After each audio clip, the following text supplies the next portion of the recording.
ओम साईं राम। हमारे चैनल में आप सभी का बहुत बहुत स्वागत है। श्री साईं सच्चरित्र अध्याय 15 नारदीय कीर्तन पद्धति श्री चोलकर की शक्कर रहित चाय 2 छिपकलियां। पाठकों को स्मरण होगा कि छठे अध्याय के अनुसार शिरडी में रामनवमी उत्सव मनाया जाता था। ये कैसे प्रारंभ हुआ और पहले वर्ष ही इस अवसर पर कीर्तन करने के लिए एक अच्छे हरिदास के मिलने में क्या क्या कठिनाइयां हुई, इसका भी वर्णन वहां किया गया है। इस अध्याय में दासगणों की कीर्तन पद्धति का वर्णन होगा। नारदीय कीर्तन पद्धति। बहुधा हरिदास कीर्तन करते समय एक लंबा अंगरखा और पूरी पोशाक पहनते हैं। वे सिर पर फेटा या साफा बांधते हैं और एक लंबा कोट तथा भीतर कमीज, कंधे पर गमछा और सदैव की भांति एक लंबी धोती पहनते हैं। एक बार गांव में कीर्तन के लिए जाते हुए दासगणु भी उपयुक्त रीति से सज धज कर बाबा को प्रणाम करने पहुंचे। बाबा उन्हें देखते ही कहने लगे, अच्छे दूल्हा राजा, इस प्रकार बन ठन कर कहाँ जा रहे हो? उत्तर मिला कि कीर्तन के लिए। बाबा ने पूछा कि कोट, गमछा और फेटे, इन सब की आवश्यकता ही क्या है? इनको अभी मेरे सामने ही उतारो। इस शरीर पर इन्हें धारण करने की कोई आवश्यकता नहीं। दासगणु ने तुरंत ही वस्त्र उतारकर बाबा के श्री चरणों पर रख दिए। फिर कीर्तन करते समय दासगणु ने इन वस्त्रों को कभी नहीं पहना।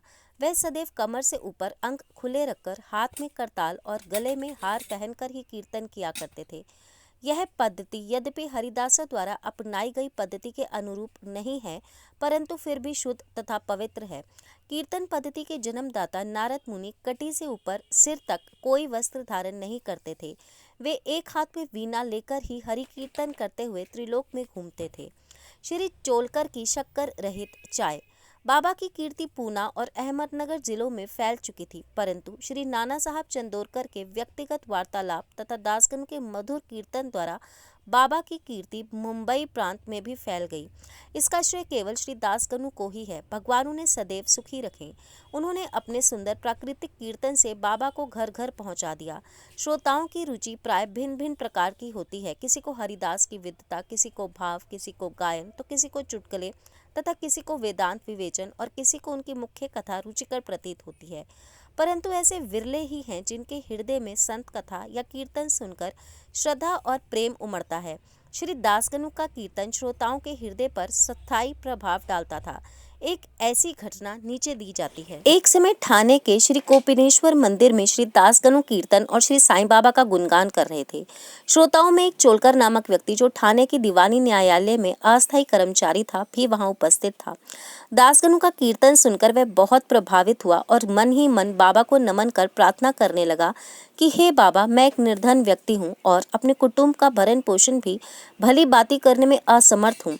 यदि मैं आपकी कृपा से विभागीय परीक्षा में उत्तीर्ण हो गया तो आपके श्री चरणों में उपस्थित होकर आपके निमित्त मिश्री का प्रसाद बांटूंगा। भाग्य ने पलटा खाया और चोलकर परीक्षा में उत्तीर्ण हो गया। उसकी नौकरी भी स्थायी हो गई। अब केवल संकल्प ही शेष रहा। शुभस्य शीघ्रम। श्री चोलकर निर्धन तो था ही और उसका कुटुंब भी बड़ा था, अतः वह शिरडी यात्रा के लिए मार्ग व जुटाने में असमर्थ हुआ। ठाणे जिले में एक कहावत प्रचलित है कि नाठे घाट व सुहेद्री पर्वत श्रेणियां कोई भी सरलता पूर्वक पार कर सकता है, परंतु गरीब को ग्रह चक्कर पार करना बड़ा ही कठिन होता है। श्री चोलकर अपना संकल्प शीघ्र पूरा करने के लिए उत्सुक थे। इसमें मितव्यय बनकर अपना खर्चा घटाकर पैसे बचाने का निश्चय किया। इस कारण उन्होंने बिना शक्कर की चाय पीना प्रारंभ किया और इस तरह कुछ द्रव्य एकत्रित कर वह शिरडी पहुंचे। उन्होंने बाबा का दर्शन कर उनके चरणों पर गिरकर नारियल भेंट किया तथा अपने संकल्प अनुसार श्रद्धा से मिश्री वितरित की और बाबा से बोल कि आपके दर्शन से मेरे हृदय को अत्यंत प्रसन्नता हुई है। मेरी समस्त इच्छाएं तो आपकी कृपा दृष्टि से उसी दिन ही पूर्ण हो चुकी थीं। मस्जिद में श्री चोलकर का आतिथ्य करने वाले श्री बापू साहिब जोग भी वहां उपस्थित थे। जब वे दोनों वहां से जाने लगे तो बाबा जोग से इस प्रकार कहने लगे कि अपने अतिथि को चाय के प्याले में अच्छी तरह शक्कर मिलाकर देना। इस अर्थपूर्ण शब्दों को सुनकर श्री चोलकर का हृदय भर आया और उन्हें बड़ा आश्चर्य हुआ। उनके नेत्रों से अश्रु धाराएं प्रवाहित होने लगी और वह प्रेम से विहल होकर श्री चरणों पर गिर पड़े।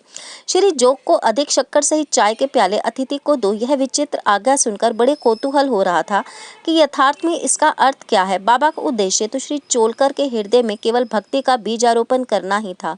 बाबा ने उन्हें संकेत दिया था कि वे शक्कर छोड़ने के गुप्त निश्चय से भली बाती परिचित हैं। बाबा का यह कथा कि यदि तुम श्रद्धापूर्वक मेरे सामने हाथ फैलाओगे तो मैं सदैव तुम्हारे साथ रहूंगा। यद्यपि मैं शरीर से तो यहाँ हूँ, परंतु मुझे 7 समुद्रों के पार भी घटित होने वाली घटनाओं का ज्ञान है। मैं तुम्हारे हृदय में विराजित तुम्हारे अंतरस्थ ही हूँ। जिसका तुम्हारे तथा समस्त प्राणियों के हृदय में वास है, उसी की पूजा करो। धन्य और सौभाग्यशाली वही हैं जो मेरे सर्वव्यापी स्वरूप से परिचित हैं। बाबा ने श्री चोलकर को कितनी सुंदर तथा महत्वपूर्ण शिक्षा प्रदान करी। 2 छिपकलियों का मिलन। जब हम 2 छोटी छिपकलियों की कथा के साथ ही यह अध्याय समाप्त करेंगे। एक बार बाबा मस्जिद में बैठे थे कि उसी समय एक छिपकली चिकचिक करने लगी। कौतूहलवश एक भक्त ने बाबा से पूछा कि छिपकली के चिकचिकाने का क्या कोई विशेष अर्थ है? यह शुभ है या अशुभ? बाबा ने कहा कि इस छिपकली की बहन आज औरंगाबाद से यहाँ आने वाली है, इसलिए यह प्रसन्नता से फूली नहीं समा रही। वह भक्त बाबा के शब्दों का अर्थ ना समझ सका, इसलिए वह चुपचाप वहीं बैठा रहा। इसी समय औरंगाबाद से एक आदमी घोड़े पर बाबा के दर्शनार्थ आया।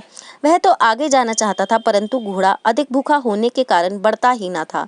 तब उसने चने लाने के एक थैली निकाली और धूल झटकारने के लिए उसे भूमि पर फटकारा तो उसमें से एक छिपकली निकली और सबके देखते ही देखते वह दीवार पर चढ़ गई। बाबा से प्रश्न करने वाले भक्त ने ध्यानपूर्वक देखा। छिपकली तुरंत ही गर्व से अपनी बहन के पास पहुंच गई थी। दोनों बहनें बहुत देर तक एक दूसरे से मिली और परस्पर चुंबन व आलिंगन कर चारों ओर घूम घूम कर प्रेम पूर्वक नाचने लगी। कहाँ शिरडी और कहाँ औरंगाबाद। किस प्रकार एक आदमी घोड़े पर सवार होकर थैली में छिपकली को लिए हुए वहां पहुंचता है और बाबा को उन 2 बहनों की भेंट का पता कैसे चल जाता है, यह सब घटना बहुत आश्चर्यजनक है और बाबा की सर्वव्यापकता की द्योतक है।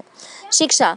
जो कोई इस अध्याय को ध्यानपूर्वक पठन और मनन करेगा, साईं कृपा से उसके समस्त कष्ट दूर हो जाएंगे और वह पूर्ण सुखी बनकर शांति को प्राप्त होगा। श्री सद्गुरु साईनाथ अर्पण अस्तु। शुभम भवतु। हमारे ज्ञानवर्धक कार्यक्रम देखने के लिए आप अभी सब्सक्राइब करें, बेल आइकन को प्रेस करें ताकि आप सब देख सकें हमारा कार्यक्रम सबसे पहले।